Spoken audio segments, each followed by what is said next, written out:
Приватните автобуси од Пладне не возат низ скопските улици. И досега сообраќаја редуцирано, а сега целосно прекинаа да возат, незадоволни што иницијативата за зголемување на таксата по изминат километар не беше ставена на дневен ред на седница на град Скопје. Симона Петровска е на една од автобуските постојки во Скопје. Симона, има ли гужва? Да, Марија, нема поголемо присуство на граѓани на автобуските постојки, што не беше случај пред околу час и половина, кога постојките беа полни, а дел од граѓаните останаа да чекаат и по повеќе од половина час на автобуси. Ова следува откако приватните превозници одлучија да престанат да возат, бидејќи иницијативата за зголемување на цената по изминат километар не се најде на дневен ред.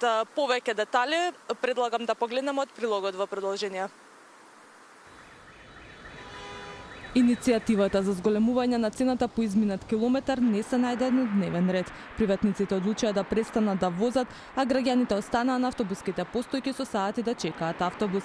Ситуацијата со јавниот градски превоз ја оценуваат како срам за државата. Ова е катастрофа. Приватните ги нема ни се исклучија. Од 1,5, еве го 2, колку е сато, 3 сато чекаме автобус. Значи ова е више претерано.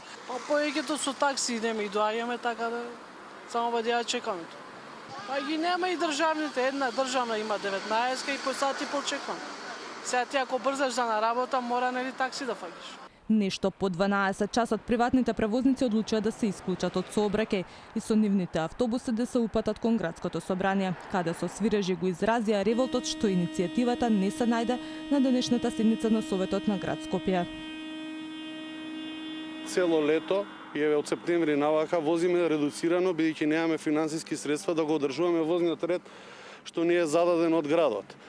Платени сме преку ЈСП, ЈСП не ни дава пари, градот ни ја дава работата, ни вика мора да работите и врзани ни се рацете. Сега што ќе правиме? Тргни застани ќе си играме. Затоа баравме ние решение од понеделникот, решивме да се вклучиме, да дадеме се од себе, да не трпат граѓаните. Меѓутоа гледаме дека нема волја од ние на страна за да се реши овој проблем. Затоа ние едноставно мораме да прекинеме. Немаме како. Немаме финансиски средства, не сака да ни ја покачат цената. Ние едноставно прекинуваме со работа. Оваа одлука на приватниците претходеше откако иницијативата со образложение не беше ставена на дневен ред. Состојбата во јавниот превоз се очајна. Со решавање на проблемот со приватните превозници, мислам дека значително би се подигнал квалитетот на превозот што го нудиме во моментот во градот и би се решил голем дел од проблемите со кои што се соочуваат граѓаните. Ова иницијатива од членот на Советот Горан Арсов до мене стигна вчера околу 15:30, точно не забележав часот. Како што знаете од досегашната практика, иницијативите прво ги доставуваме на мислење до градоначалник. Јас верувате, затоа што беше крај на работно време, не можев во текот на вчерашниот ден да го препратам или ја препратам иницијативата на мислење до градоначалник. Приватните превозници неколку месеци возеа редуцирано, надевајќи се дека нивните проблеми односно исплата на долгот и зголемување на цената за изминат километар ќе се решат.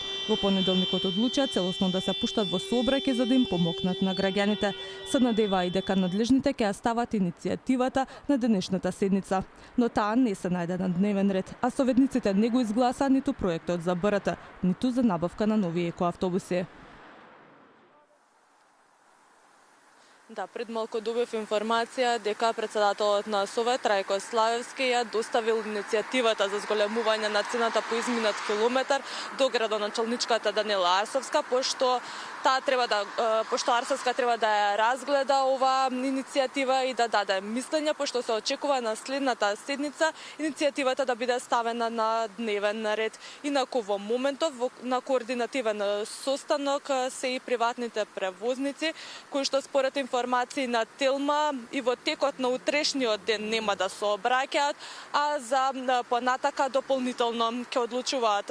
Значи, денеска од Пладне приватните превозници престанаа да возат. Имаме најави дека и во текот на утрешниот ден целосно нема да возат, за понатака дополнително ќе одлучуваат. Марија? Симона Петровска известува за ситуацијата со приватните градски превозници.